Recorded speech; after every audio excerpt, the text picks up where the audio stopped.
आता सगळ्यांना सांगितलं हिंदी भाषेत, तर मराठी लोक काही हिंदी बिंदी शिकले का नाही का अजूनही मराठीतच गुंतलेत. स्वतः म्हणजे मराठी इतकी सुंदर भाषा आहे की त्या भाषेला तुम्ही जोपर्यंत हिंदी शिकणार नाही तोपर्यंत वैशिष्ट्य येणार नाही. तेव्हा ज्यांना मराठीच येतं, आम्ही आता मराठीच आहात, ते काय आता चालणार नाही. देवाला सुद्धा आता इंग्लिश समजू लागले. मग तुम्हाला कमीत कमी हिंदी आली पाहिजे, कमीत कमी. इंग्लिश आलं तर बरंच आहे, पण निदान हिंदी तर बोलता यायला पाहिजे. पण मराठी लोकांचा हेका फार आहे प्रत्येक गोष्टीत. हेकेखोर लोक आहेत आणि घमेंड घमेंड फार. आम्ही मराठी म्हणजे शिवाजी महाराज, सगळे शिवाजी महाराज आणि सगळ्या जिजाया, काही समजतच नाही या लोकांचं. तेव्हा नम्रता धारण करून सहजोगात उतरलं पाहिजे. नम्रता हा शब्द इकडे आहे नाही, कोणी वापरत नाही.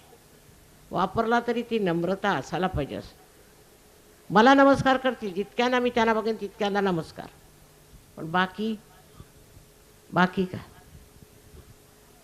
तेव्हा मराठी लोकांची जी आढ्यता आहे आणि जो हेकेखोरपणा आहे तो मी इथून तिथून पाहिलेला. त्यातून अनेक गुरु लागलेले, अनेक कर्मकांड लागलेले, ते सुटणार नाही. यांचं भलं कधी होणार. नावाला सहयोगी माझ्या बाज लावून फिरून कोणी सहयोगी होणार नाही आहे. हृदयापासून सहयोगी व्हायला पाहिजे आणि त्यात पहिल्यांदा नम्रता, गोडवा, आणखीन दुसऱ्यांच्या प्रती अत्यंत कळकळ असायला पाहिजे. तुमची आई कशी आहे तसं बनण्याचा प्रयत्न करा. नम्रतापूर्वक राहणं शिका. नुसतं रस्त्यावरती जशा बायका भांडतात तसेच मी पाहिल्या सहयोगिनी भांडताना मला आश्चर्य वाटलं. अहो तुम्ही सहयोगिनी आहात, तुम्ही योगीजनांमध्ये आलात, तुम्हाला असं भांडकुदळपणा कुठून येतं. पण नम्रता म्हणजे कोणाच्याच पाजवीला पुजलेलं नाही असं दिसतंय. तेव्हा माझी अत्यंत कळकळीची विनंती आहे की मराठी बायकांनी नम्रता धारण करा आणि पुरुषांनी सुद्धा.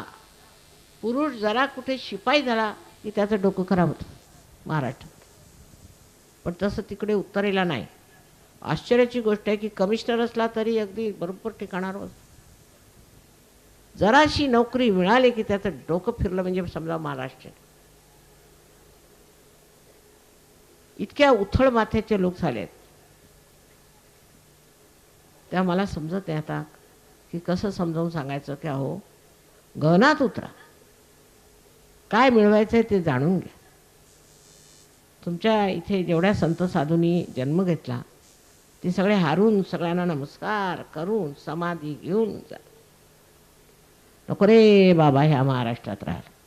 कोणाला सोडलं नाही, छळून छळून काढलं, माझ्या मागे लागले ते. तेव्हा सगळ्यांशी प्रेमाने बोलणं, सगळ्यांचा आदर ठेवणं, आणि तो मानव आहे, मी मानव आहे आणि माझी मानवता त्याला दिसली पाहिजे असा प्रयत्न केला पाहिजे. नसत्या फुशारक्या मारण्यात, आणखी स्वतःचा मोठेपणा स्वतःवरती लादून घेण्यात काहीही अर्थ नाही. आता माझा अनुभवच झालेला आहे की मी बघते तिकडचे लोक, नॉर्थ इंडियाचे, मी समजायचे हे लोक बेकार आहेत, पण महाराष्ट्रात सगळ्यात जास्त बेकार लोक आहेत. खेडोपाडी मी गेले, कुठे कुठे गेले, पण त्यांची नम्रताच नाही त्या लोकांना. आणि जे मोठे लोक आहेत त्यांची भलती शिस्त चालते, भलती शिस्त. मग मुलं कशी ठीक होणार. पुरुष तर एवढे शिस्तवाले की काय विचारू नका, की कुठून मिलिटरीतनं आले की काय असं वाटतं मला. अहो प्रेमळपणा, सगळ्यांशी प्रेमाने वागणं, सगळ्यांना आपलीच मुलं समजणं. पण आपल्याच मुलांना तुम्ही त्रास देता तर दुसऱ्यांना काय समजणार.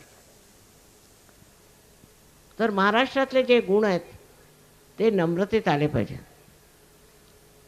गणपतीची नम्रता आपल्याला माहिती आहे, मला सांगायला नको.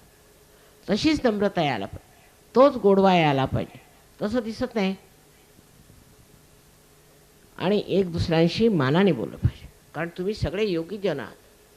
सगळ्यांनी एक दुसऱ्याचा मान केला पाहिजे. हे सगळे योगी आहेत. म्हणजे एकदा मी सांगत होते की चोखा मुळा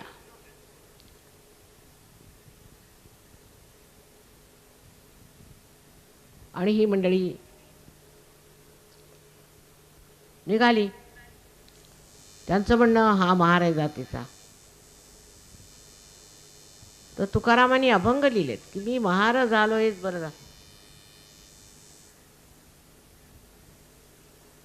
अशी अनेक उदाहरणं या साधू संतांची आहेत. पण ते आले, त्यांना तुम्ही झोडपून काढलं आणि ते निघून गेले. काही डोक्यात गेलेलं नाही लोकांचे, काही समज आलेला नाही. कोणत्याही तऱ्हेचं प्रेम असं तुमच्या आदर्शात नाहीच. मी काँग्रेसचे ते युवा शक्तीचे आले, त्यांना विचारलं का हो तुमचं धोरण काय? धोरण काहीच नाही. मग धोरणाशिवायच निघाले का? नाही, आमचे जे मोठे सांगतात तेच आम्ही करतो. म्हटलं तुमचे मोठे सगळे पैसे खातात, तुम्ही तेच करता? हो म्हणे, आम्ही तेच करतो. आधी भोळेपणाने.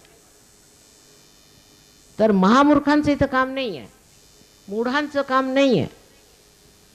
परत परत त्याला पाहिजे जातीची. आता कसंही करून महाराष्ट्राची स्थिती नीट करावी आणि इथल्या तरुण मुलांचा आदर ठेवावा, त्यांचा मान ठेवला पाहिजे. मला मुळीच आवडलं नाही तुम्हाला रानावनात पाठवलं आणि तुम्हाला पूजेलाही बसू दिलं नाही. मी स्पष्ट सांगितलं असं करून चालणार नाही.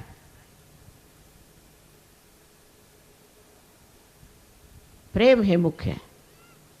आपण किती कोणावर प्रेम करतो ते मोजायचं नसतं, नुसतं ते प्रेम वाहतं असं निर्वाज्य व्हायला पाहिजे.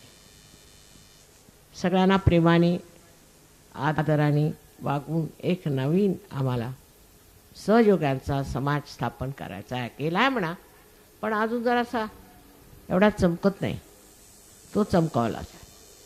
ते तुमच्या वागण्याने, तुमच्या प्रेमाने उथमलेल्या शब्दांनी, प्रत्येक गोष्टीने स्पष्ट होईल आणि आपला समाज अत्यंत सुंदर समाज होईल.